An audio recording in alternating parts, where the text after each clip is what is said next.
In this list, we'll go over monsters that require 3 tributes to be summoned. A special requirement only achieved by card effects, as normally, you only need 2 tributes max for level 7 or higher monsters. And usually the reason these cards require so many tributes is because the monsters themselves are really strong. And this list will try to rank the 10 best. At number 10, we have SLIFER the Sky Dragon.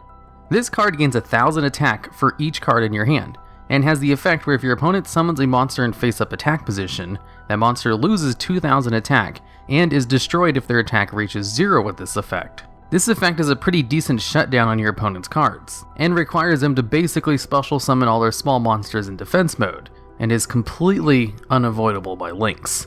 Its attack point gain effect isn't the best thing in the world though. Usually you commit a lot of resources to get this card out, which leaves you with a small hand afterwards. So it almost always has low attack points in any kind of consistent deck that can bring him out quickly. Not to say there aren't gimmick decks that can bring him out and draw a bunch of cards, but I will say none of those decks are consistent. Honestly, one of the best uses of SLIFER is to special summon it during your opponent's turn to slow down your opponent for that turn, as SLIFER destroys himself at the end of the turn it's special summoned, but it can be special summoned, so it's a viable use of a pretty good continuous effect, and bypasses its tough summoning requirement of 3 tributes in a normal summon. This card was also the god card the main character in the original YuGiOh anime used, so it's one of the more popular god cards, even if it's only the second best when it comes to their TCG counterparts. Number 9, the Tripper Mercury. When this card is tribute summoned, you can change all monsters on the field to face-up attack position, and this card can attack twice. But also, if you tribute 3 monsters for this card summoned, it gains an extra effect, where all monsters your opponent control will lose attack equal to their original attack, basically making all of their attacks 0, and making it real easy to beat over them with your brand new double attacker on the field. There are very few cards that can attack twice with no restrictions, and most of them have low attack. Tripper Mercury kind of has low attack for a 3 tribute type monster, but you can also bring it out in other ways, and it will still have its double attack effect. Now, what's good about its 3 tribute effect is that it doesn't target and makes it real easy to beat over just about anything. So if your opponent is running some kind of hard to kill monster that can't be targeted by card effects, Mercury can get over it and attack again. But that's pretty hard to pull off, as 3 tributes is kind of steep for its effect. It's a good effect, but not that good, and that's why it's only number 9. Number 8, the Wicked Avatar. When this card is summoned, your opponent can't activate spell or trap cards until the end of their second turn after this card was summoned, and its attack is 100 higher than whatever the highest attack is on the field, which changes all the time. So this card basically locks your opponent into only monster effects for 2 turns, and can beat over any monster. And that's a pretty good effect. If you're going against a deck that lives by their spells or traps, this lockdown can basically win you the game. But with how prevalent monster effects are in Yu-Gi-Oh! And how they're the preferred way of destroying monsters, the Wicked Avatar is easily stopped by a ton of decks, and only really shines in specific matchups against spell or trap heavy decks. Number 7, Beast King Barbaros. This card has 3 ways to summon it. The first is you can normal summon it without tributing, but its original attack becomes 1900, which is a perfectly reasonable amount for a normal summon. Its second way is the normal way with 2 tributes, as it's a level 8 monster. And the third way is with 3 tributes, and if summoned this way, destroys all cards on your opponent's side of the field. Beast King Barbaros is just a straight up power cramped version of Moisture Creature and Guilford the Lightning. Both cards require 3 tributes and destroy either spell and traps or monsters, while Beast King has 3 advantages over them. A higher attack, can clear both spell traps and monsters, and an alternative way to summon it, so it's never dead in hand. Beast King actually saw some play in meta decks over the years for its pure versatility and board wipe status, as well as being able to convert its attack points back to 3000 from 1900 if you negate its effects with like a Forbidden Chalice or something. Number 6, Destiny Hero Plasma. This is the only card on this list that can special summon itself with 3 tributes, making it a little easier to bring out than a normal summon requiring 3 tributes, as since its tributes count as a cost to an effect instead of a normal summon, you can actually tribute stuff like scapegoat tokens for it. Now, what Plasma's effects are, is it can absorb 1 monster your opponent controls and gain half its attack. And also, while it's face up, all your opponent's monster effects on the field are negated. It's basically a one-way skill drain, an effect so good it can sometimes win you the game on its own, as most decks are very monster effect heavy, with the majority of those effects taking place on the field. So, easy to bring out, non-destruction monster removal, and a great lockdown effect makes it a great monster deserving of its 3 tributes. Number 5, Obelisk the Tormentor. Obelisk is the best of the 3 god cards, because it's the only one with protection on the field. You see, Obelisk can't be targeted by card effects, its normal summon can't be negated, and you contribute 2 monsters to destroy all monsters your opponent controls. But it can't attack that turn. And with a built-in body of 4,000 attack and defense, it's a hard wall to beat over. There were some decks that saw success in the past that would turbo out Obelisk and basically win since their opponent couldn't get rid of it. Of course, nowadays, there are a handful of really common run extra deck monsters that can take out Obelisk real easily, which means he's not really in win condition in himself anymore, and only really high on the spot for its past accomplishments of actually being a relevant card in the metagame that was also good in the anime. Because anime god cards were brokenly powerful, and they lost pretty much all of that status when brought over to the real trading card game, with Obelisk losing the least amount of abilities of the 3, and being the only one to keep its protection abilities, even if a little watered down version of them. Number 4, Metaltron 12, the true dracombatant. This card can use face-up continuous spell and trap cards as its tributes as well as monsters, and it gains immunity to effects of those cards used for its summon.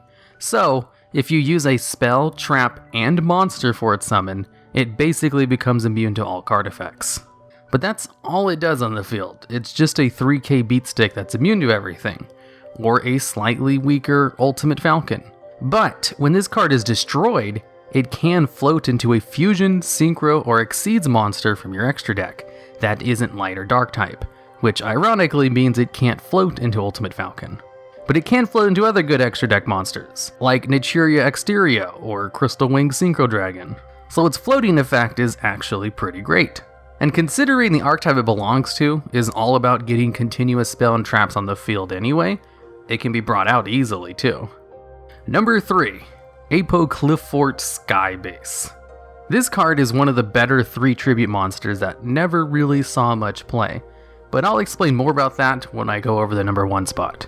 This card requires 3 Klee monsters as tributes, and seeing as the archetype has ways to special summon a lot of monsters quickly, has monsters with good effects that go off when tributed, and has ways to supplement more tribute fodder, bringing out Skybase is not at all an issue.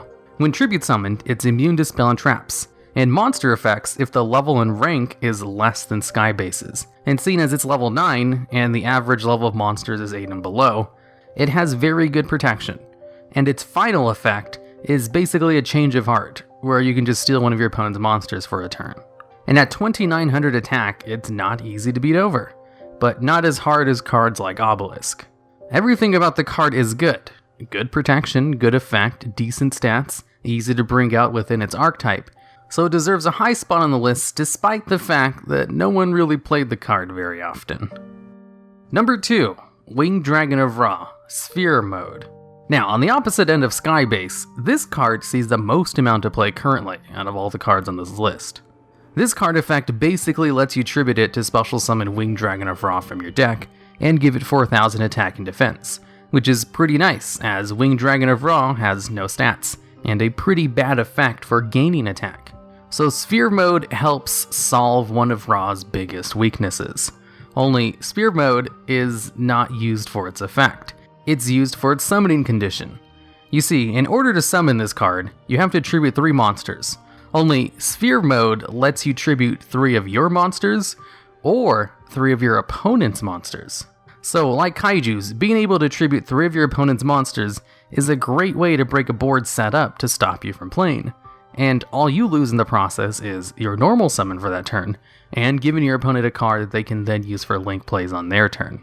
Sphere Mode is one of the best mass removal cards you can add to your side deck to turn the game around in your favor, and its actual intended use of special summoning Winged Dragon of Ra is basically never used outside of gimmicks. Now, I'm not sure Sphere Mode counts as a god card, since it's technically like a support card for one of the god cards, but if you do count it as part of Ra, then all three did make this list kind of. And now, number 1, Apoqliphort Towers. Out of all the cards in this list, this was the only one banned for being too good of a boss monster, and only recently came off the semi-limited list. Towers is the reason Skybase saw basically no play, and that's because it's another Klee monster that requires 3 tributes for its summon.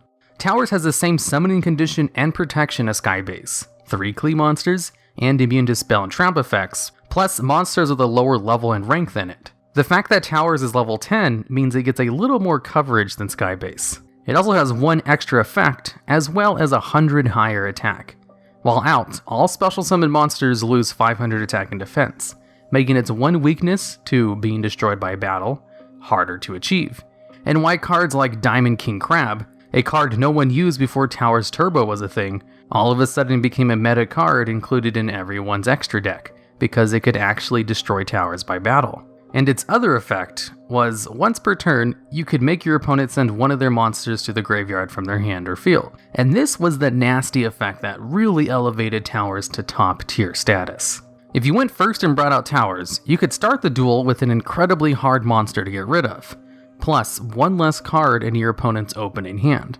Since the effect forces your opponent to send a monster to the graveyard, it technically doesn't target, or count as sending those monsters to the graveyard by a card effect. So if your opponent has no other monsters, they have to send their hard to kill boss monster to the graveyard with Towers effect. Or if they send a card to the graveyard with a floating effect that requires it to be sent there by a card effect like the Shadows, it won't activate, since the effect forces your opponent to perform an action which doesn't count as a card effect for those kinds of floating effects. So Towers was easy to bring out, immune to most forms of removal, hard to beat over by battle, and had a non-targeting removal that dodges a lot of floating effects, making it a monster of a boss card. And it's no reason no one played Skybase, a solid card with good effects, when you could play this borderline broken card instead. And that's why Towers is the best monster that requires 3 tributes. Okay, and that's it for the video.